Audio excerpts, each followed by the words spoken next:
O livro de Isaías, capítulo 55, a partir do versículo 8, diz assim: olha, presta bastante atenção, porque os meus pensamentos não são os vossos pensamentos, nem os vossos caminhos os meus caminhos, diz o Senhor. Porque assim como os céus são mais altos do que a terra, assim são os meus caminhos, mais alto do que os vossos caminhos, e os meus pensamentos são mais altos do que os vossos pensamentos. Veja, o pensamento de Deus sempre ele vai estar acima da média dos nossos pensamentos. Ele nunca vai querer que você venha viver abaixo daquilo que Ele pode fazer. Por quê, bispo? Porque isso é apequenar Deus. Para que Deus ele seja glorificado, o que Ele tem que fazer? Ele tem que pegar aquilo que não é e transformar em algo que é. É a única maneira de Deus ser glorificado, é pegar pessoas improváveis, lugares improváveis, secos, desertos, áridos, e conseguir levantá-los, conseguir abençoá-los. É assim que se manifesta a grandeza de Deus. Então, muitas das vezes aquilo que nós queremos é nada em vista daquilo que Deus ele tem para realizar nas nossas vidas. E quando a sua vida verdadeiramente está nas mãos de Deus, e você conhece o caráter de Deus, mesmo que você tenha que passar pelo fogo, você sabe que você não vai se queimar. Mesmo que você tenha que passar pelas águas, elas não vão te molhar. Os rios não vão submergir você, não vão afundar você. Mas esse grau de confiança a gente vai adquirindo na medida que nós vamos ouvindo a palavra de Deus, aprendendo dele. E é como eu estava dizendo logo no início, são muitos barulhos, muitas vozes. Existem pessoas que vivem precisando de aprovação de terceiros para que elas possam romper. Se as pessoas dizem para ela: olha, você não vai conseguir, não vai dar certo, já é o suficiente para elas se apequenarem e elas acharem que não vão romper. Pessoas vivem de like. Hoje nós estamos vivendo em uma sociedade que precisa de like. Quanto mais like ela leva, mais ela se sente bem. Se ela não leva o tanto de like que ela gostaria de levar, ela já se sente feia, pequena, que o conteúdo que ela postou não está legal, não está bacana. Mas a partir do momento que você começa a caminhar com Jesus, você não precisa da aprovação de ninguém para você romper, para você crescer. Você não precisa. Você não precisa ficar ouvindo as vozes do mundo lá fora dizendo para você: vai, vem, fica, para. Você não precisa ouvir nem a voz do seu líder, porque o líder está aqui para passar para você quem Deus é. Não é para liberar destino para você, não é para mudar a sua vida. Eu não posso fazer nada por você. A única coisa que eu estou aqui fazendo é tentando mostrar para você quem é Deus e qual é a voz que vale a pena você ouvir em meio a tantas vozes, tantas religiões que existem no mundo lá fora. Eu estou aqui para dizer para você que a melhor voz que você pode ouvir nos momentos de adversidade é a voz de Deus. Mas para você ouvir a voz de Deus, você tem que realmente estar em conexão com Ele. Por exemplo, essa é uma reunião que você deveria fechar os seus olhos, nem que fosse 2 minutinhos, e dissesse assim a Deus: Deus, olha, eu preciso ouvir tua voz. A tua voz me sara, me cura, me liberta. Eu venho aqui ouvir a tua palavra, porque quando você vem nesse propósito, Deus ele fala com você. É como eu digo, a cabeça das pessoas hoje, principalmente das crianças, está cheia de barulhos, e Satanás já faz isso mesmo para quê? Para você não se concentrar. Porque quando você está na igreja, está na sua casa orando, são minutos que você pode ter de paz. Você sabe que pensar demais cansa, né? Por que essa juventude vira e mexe, você olha para ela e ela diz assim para você: ai, eu estou tão cansado. Caramba, a menina não fez nada o dia todo, não varreu a casa, não lavou louça, não lavou nem as calcinhas. Estou cansada, estou cansada. Sabe por quê? Muita informação de internet, TikTok, Instagram, YouTube, muita informação. muitos pensamentos, e pensamentos cansam. Pensar demais cansa. E chega um determinado momento que a pessoa não tem nem controle. E a única maneira de você dar um start nisso é quando você para. Por isso que esses orientais, né? Esses budistas, eles gostam de se concentrar. Para mim.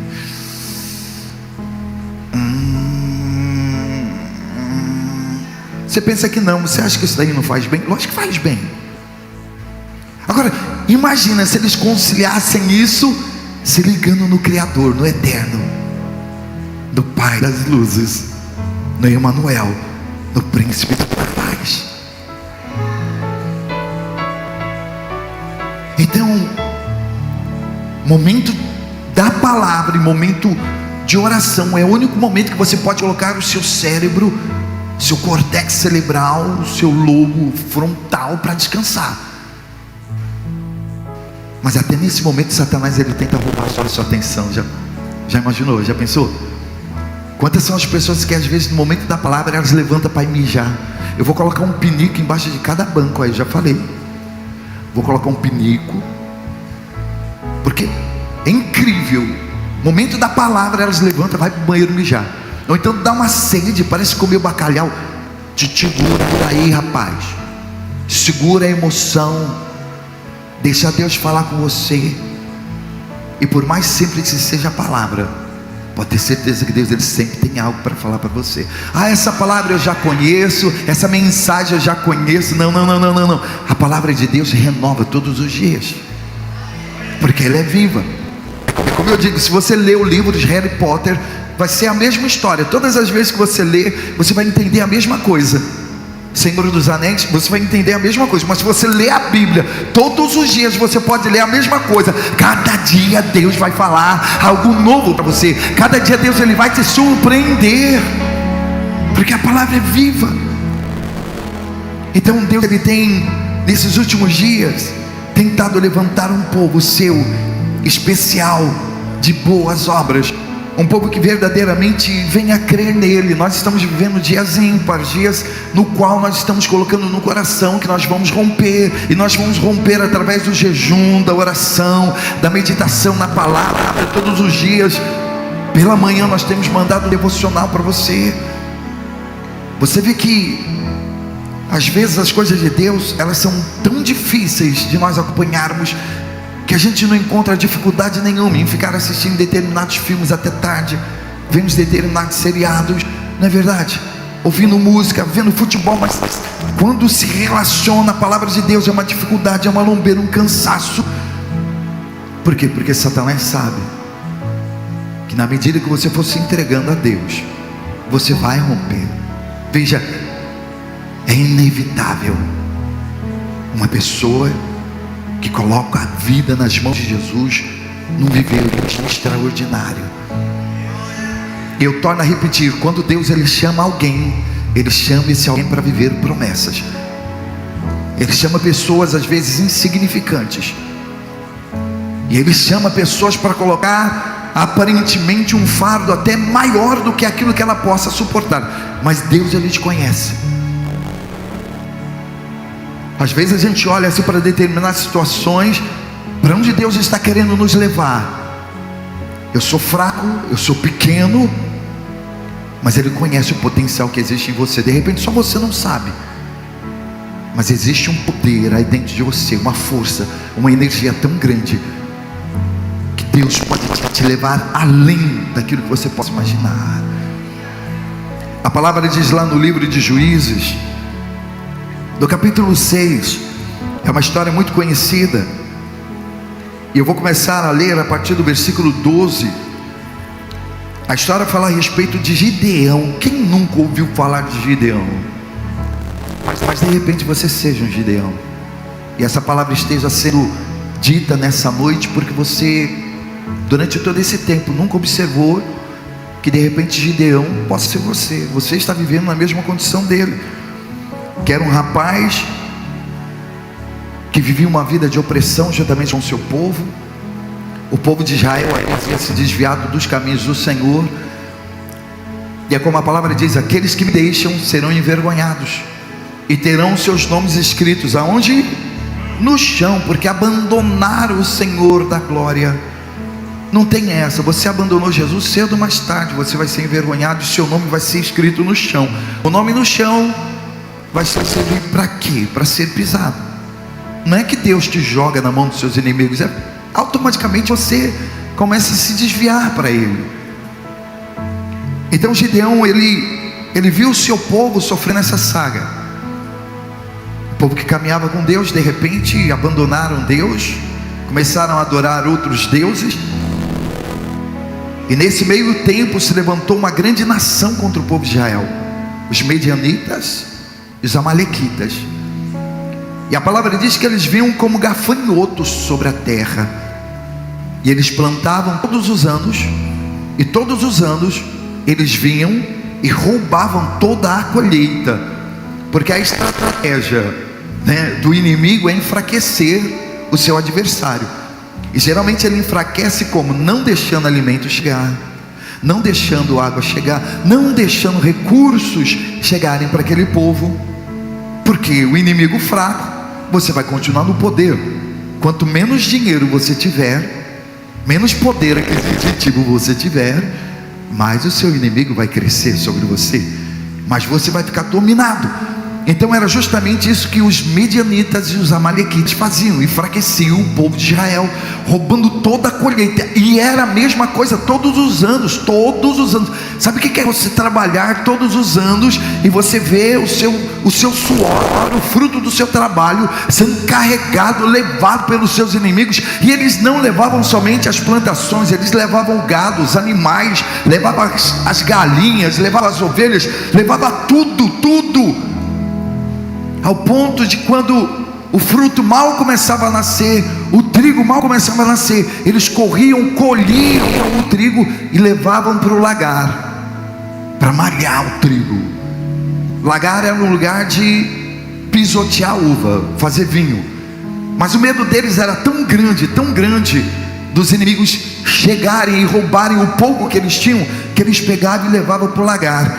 E ali no lagar eles malhavam o trigo, batiam o trigo, depois pisava, fazia farinha para poder fazer pão. Era uma humilhação, gente, durante anos sendo humilhados.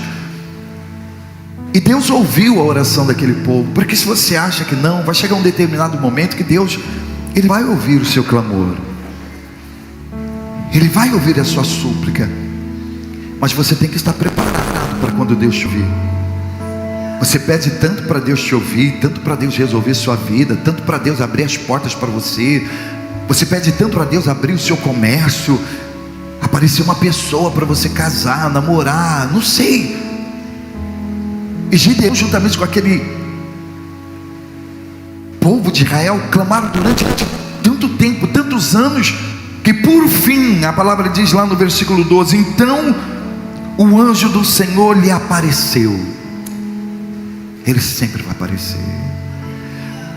Pode demorar um tempo, 2 tempos, 3 tempos, mas Ele sempre vai aparecer.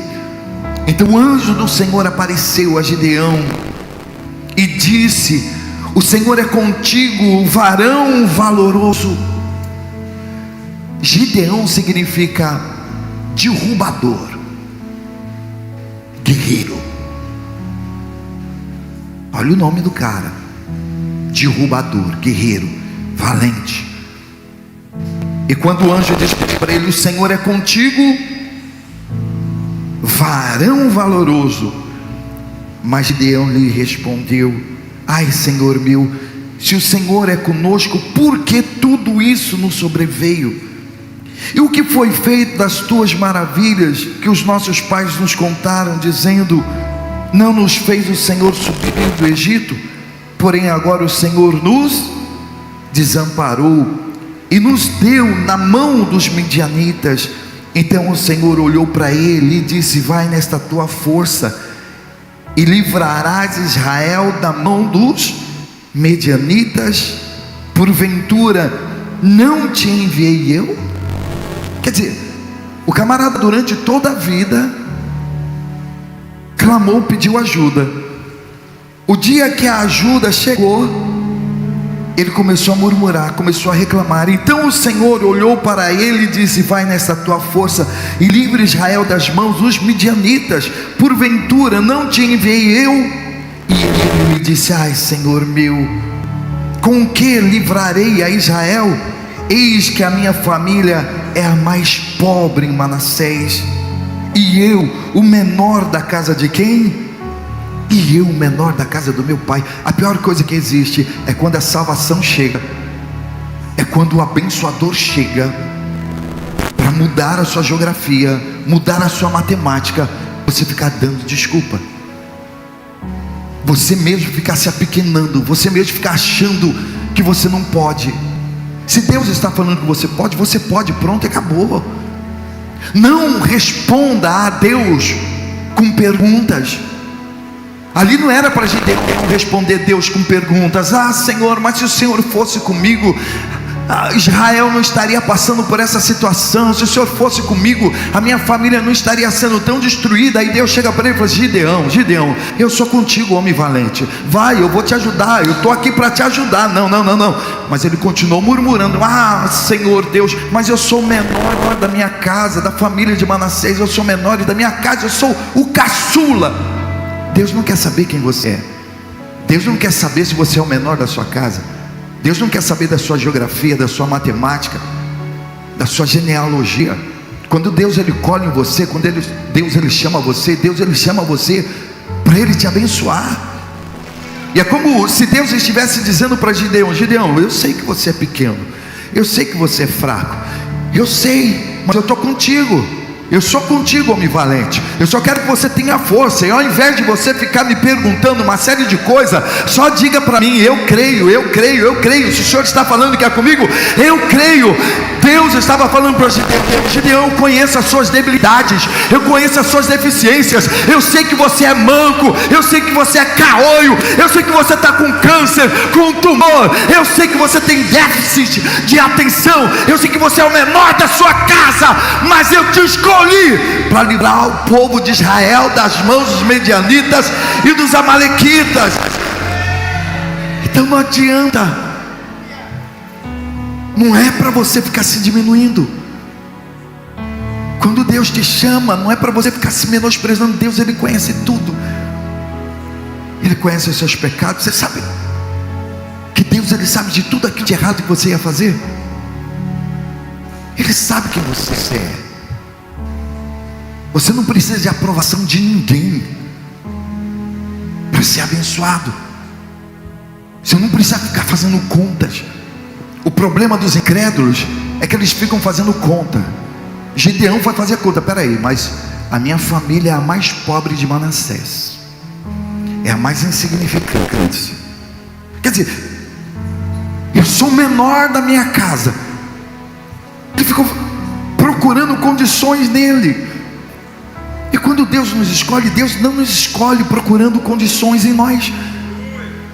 É como eu digo, Ele escolhe os improváveis. Deus ele ama promover pessoas pequenas, insignificantes. É como eu digo, olha o caso de Davi, o mais pequeno da família dele. Olha o caso de José. Olha o caso de Moisés e tantas outras pessoas. O que acontece é que quando Deus escolhe, a pessoa fica fazendo matemática: não, mas eu não posso, eu sou o menor. Onde já se viu? Não, eu me tornar um governador da minha casa, um provedor. Eu não me tornar um gerente, um promotor daquela empresa, um CEO, CFO, um empresário. Sabe por que muitas pessoas não rompem? Porque elas ficam olhando para condições dela.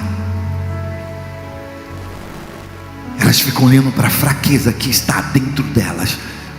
Mas não é as suas forças, nunca foi você, sempre foi Deus. Veja, nunca foi Davi, sempre foi Deus. Nunca foi José, sempre foi Deus. Nunca foi Gideão, sempre foi Deus. Se você olhar para as suas condições, para a sua capacidade, você realmente vai tremer, vai ficar com medo. Mas Deus ele justamente faz isso para que quando você estiver rompendo, estiver lá na frente, estiver sendo abençoado, as pessoas olharem para você e fulano só chegou onde chegou por Deus. Foi Deus, viu? Porque olha, esse cara não tinha condições nenhuma de ser o que ele era.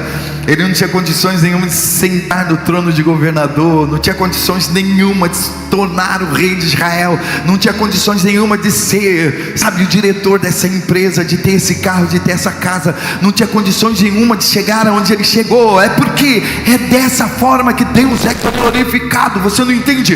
Deus é glorificado nas nossas fraquezas. É quando nós somos fracos que nós nos tornamos fortes, porque Deus, Ele pega a força dele e coloca naqueles que são fracos para torná-los grandes.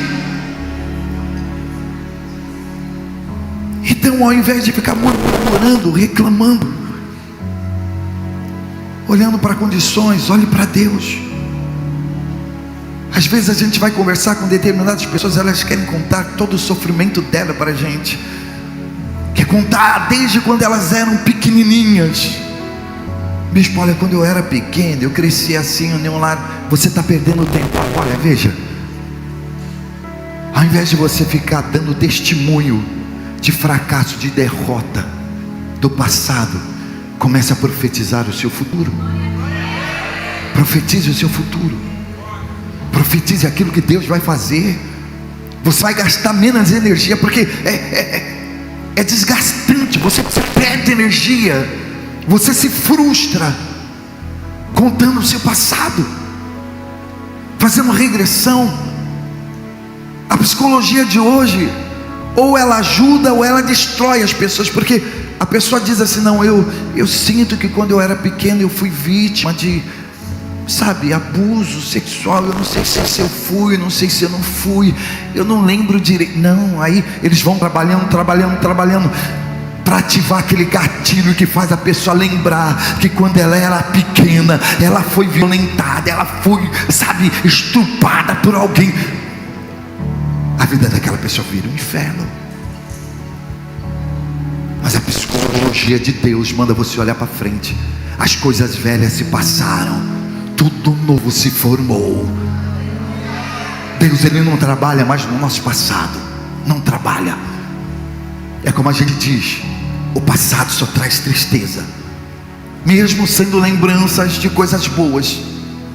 Lembra? Aquela nostalgia, aquelas canções que a gente ouvia no passado. Existe muita gente que ficam presas lá. De vez em quando até mandam para mim algumas imagens do passado. Eu olho assim, aí eu nem fico olhando, vai dar tomar banho. Ai, bispo, o senhor lembra dessa época do ferro de passar com carvão, carrinho de rolimã, época que a gente andava de pneus, né? Gente, a gente era feio pra caramba, mano. Eu olho umas fotos mesmo e falo: caramba, eu era feio, mano. Quem aqui já tem mais de 30 e quando você olha fotos suas do passado você se acha feia pra caramba? Levanta a mão. Não, hoje nós dessa geração está top, mano. Na época que eu comecei, era um gravatão desse tamanho de pastor, ternão, aquele terno grandão, de fundo era maior. Hoje não, mano, outra vibe, mano. Certo? Certo, irmãos? E quem não gostar, ó, beijo no ombro, cara. A gente está querendo ganhar essa geração aqui, ó. Essa geração, nós vamos ganhar ela. Porque não importa a atmosfera, não importa o ambiente, não importa se é a palavra preta, o que importa é aqui, ó, o que está escrito aqui, ó. Nós estamos pregando o que está escrito aqui, e o que está escrito aqui tem levantado a vida de muitas pessoas. Então, nostalgia, lembrança do passado só nos diminui, só nos apequena.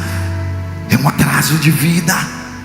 Tanto coisas boas que aconteceram lá no seu passado. Ai, lá que eu era feliz, lá, nossa, aquele tempo que foi bom. Não. Dias melhores virão. O melhor sempre está por vir. O melhor está lá na frente. A única coisa, ao invés de você ficar fazendo como Gideão: ah, mas cadê os milagres do passado? Cadê os feitos que os nossos pais contaram que o Senhor fez, os tirando da terra do Egito? Então Deus, Ele fez e fará novamente. Aí Deus aparece para fazer e o cara fica com desculpa a expressão, o cara fica com frescura, tentando contar o passado dele, tentando contar a dor dele, tentando justificar que ele não está arrebentando porque ele é pequeno, porque ele é fraco. Você pode ser o que for, se Deus estiver na sua vida, você vai romper, você vai viver o novo, você vai viver milagres, vai viver promessas, você vai ver a mão de Deus sobre a sua vida, fazendo coisas que nem seus olhos viram, nem o seu ouvido ouviu, ainda não penetrou no coração de homem nenhum, aquilo que Deus tem preparado para aqueles que o amam, porque os caminhos de Deus são mais altos que os nossos caminhos, os pensamentos de Deus são mais altos que os nossos pensamentos. É como a gente diz, aquilo que eu não sei, Deus sabe, aquilo que eu não posso, Deus Ele pode, aquilo que eu não faço, Deus Ele faz. Basta você fazer até onde você conseguir, faz até onde você conseguir, porque o resto é com Deus. Deus estava dizendo para Gideão: Gideão, eu vou te dar vitória, eu não tenho capacidade, eu vou te dar vitória. Pronto, então acabou, só vai, Gideão. Existem lutas que são suas, existem lutas que são de Deus. Que nem às vezes tem pessoas aqui que vão fazer concurso, chega lá, mas já vão com medo. Mas se Deus colocar no seu coração de participar de um concurso público, federal, estadual, vai lá e faz, meu, com a cara e com a coragem. Faz a sua parte é ir fazer. Chega lá, faz mesmo, e deixa o resto com Deus. Só faz. O problema é estar na presença de Deus. Então só vem para a igreja, só vem, só ora, só clama, só busca, só confia, só adore, porque o resto é com Ele. Amém? Em nome de Jesus. Então a única coisa que Deus Ele quer ouvir de você não é murmúrio, não é reclamação, não é aquele espírito de eu não posso, eu não vou conseguir, não vai dar certo, eu sou pequeno. Não espere a aprovação de ninguém. Se Deus está te aprovando, se Deus está falando que Ele vai fazer, Ele vai fazer. E eu quero pedir nessa noite ao Deus e Pai do nosso Senhor e Salvador Jesus Cristo, que Ele venha sustentar essa palavra no coração de cada uma dessas pessoas que se encontram aqui, que se sentem menosprezadas, diminuídas, que precisam sim, Pai, às vezes de receber uma avaliação de alguém. Se as pessoas não validar aquilo que ela está fazendo, ela não consegue fazer, ela não acredita que vai dar certo. Mas eu quero dizer para você nessa noite que Deus Ele já está validando tudo aquilo que você está fazendo, porque Ele é contigo. Deus é conosco, Ele nos escolheu, Ele nos toma pela mão direita.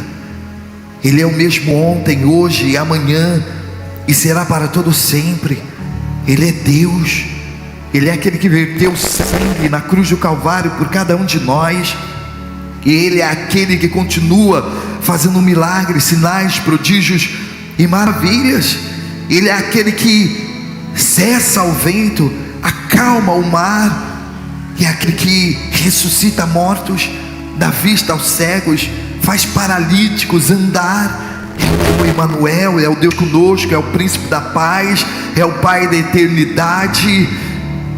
Ele é tudo de bom, é a água que sacia a nossa sede, é o pão da vida, é o nosso amigo, o nosso provedor, o nosso capitão, o nosso diretor, é o governo das nossas existências.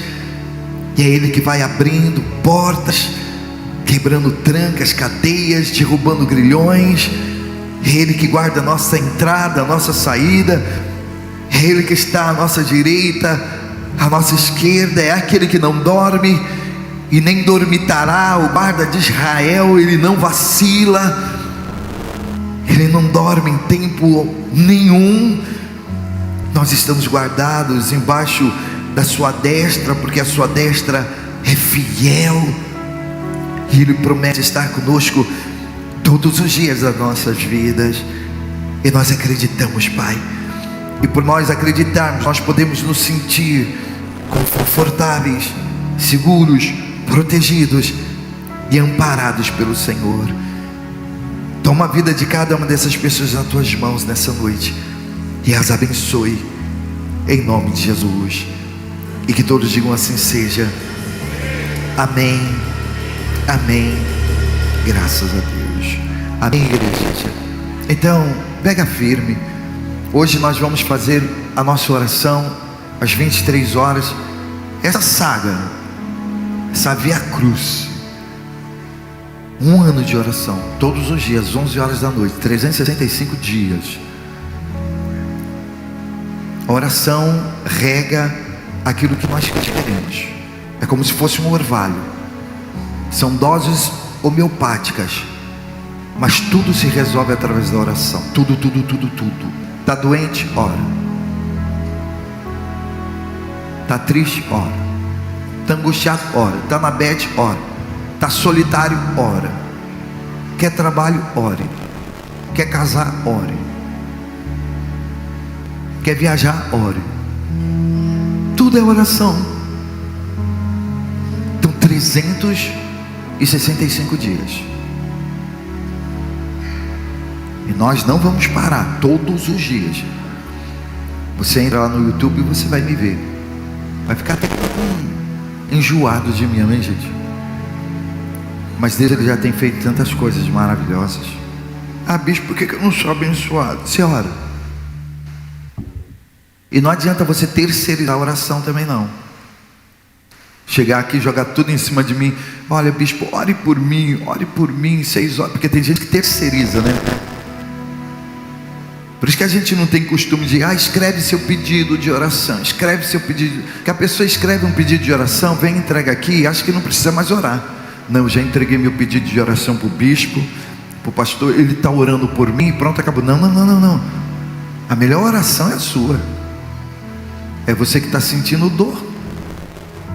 Você que sabe onde está doendo. Porque uma coisa é orar por você. Você está morrendo.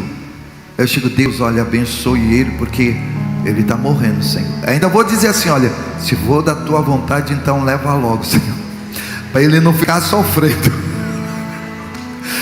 Mas se é você que ora, você vai dizer, não, meu Pai, eu não quero morrer, Senhor. Eu tenho a minha casa, tenho minha família, tenho os meus filhos que dependem de mim. Tem misericórdia de mim, Senhor, da minha alma, não me deixa morrer. Diferente, né? Não é verdade? Então não fique terceirizando a oração não, filho. Ore você. Eu vou te ajudar, mas é você que tem que orar. Amém?